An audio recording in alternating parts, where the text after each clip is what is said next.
My name is Kathryn York, and I'm a doctoral candidate at the University of Waterloo in English, and I'm the author of the Anatomy of Edouard Beaupre. The Anatomy of Edouard Beaupre is about the life of Édouard Beaupré, the willow bunch giant, who was a real historical pathological giant. He was 8'4". He was a Canadian from Saskatchewan, and he died young in 1904 of tuberculosis rather than gigantism. He was actually quite handsome and intelligent and spoke several languages, and he was very interesting. He was a cowboy, a circus sideshow strongman, I guess a circus freak, a performer.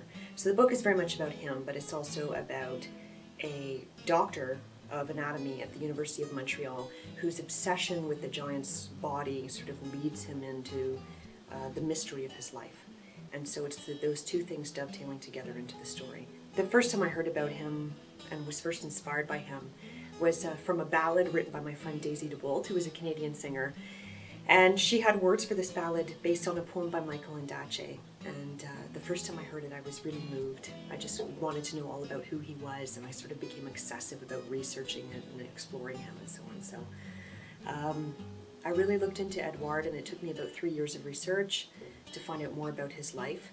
So it's the story of him, but it's also the story of people in his community. His physicality was always what was emphasized, that there were legends about him that were not always true. In fact, the words of the ballad I first heard were not factually true. And I wanted to know more about his real life. But I also wanted to know more about what it was like to be a pathological giant, how the condition of difference affected his life, what the relationship was between sort of the body and the life lived, and so on. And the more I found out about Victorian circus culture, about freak culture, about what his life would have been, the more I became interested in layering that in the narrative. The book did start out as a biography, and then it moved into creative nonfiction. And so it was very important to me to get those specific details right. I had very funny moments of research aside from digging into all the stuff that I could find that included interviews. There's some real words from Édouard in the book, as well as words that I invented. Historical primary documents, secondary documents, newspaper articles, family research. I contacted his nephew, who was quite elderly at the time, and I did a lot of things to sort of dig into this. But one of the funny events was that the number of sources that are lost became another sort of obsession for me. I think in that way the story of the anatomist dovetails, not in a macabre way, but just in terms of obsession with my own, how someone sees it from the outside. So for instance, the more I found out about Édouard, I also had to find out about the realities of circus life, about everything that went on at the St. Louis World's Fair, about the life and culture of the Métis. I had to learn Michif. I had to investigate the life of his family, the history of that part of the country, the geography, what everything might have looked like and felt like. Certainly for him, I definitely sought to humanize Édouard as much as possible.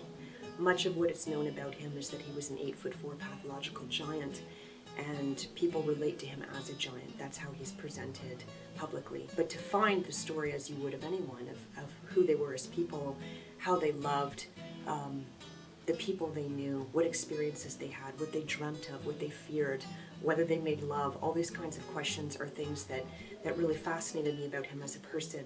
I've always loved books. I've always loved the idea that the study of literature and of English is in some respects the study of the ambiguity of the human condition in art. And I'm fascinated by the artistic side of it, the human history of it, and the more I delved into it, the more curious I became. Obviously all my degrees are in English, and I could have departed from it at some point, but I find that it continues to expand, in part because all these aspects of English are sort of are fractioned off, and my love for it is expanded into these sort of disparate but linked areas. Even though I started out very much in love with just reading literature and the canon and in the classical sense, I think that the way in which that study has evolved for me is just boundlessly rewarding.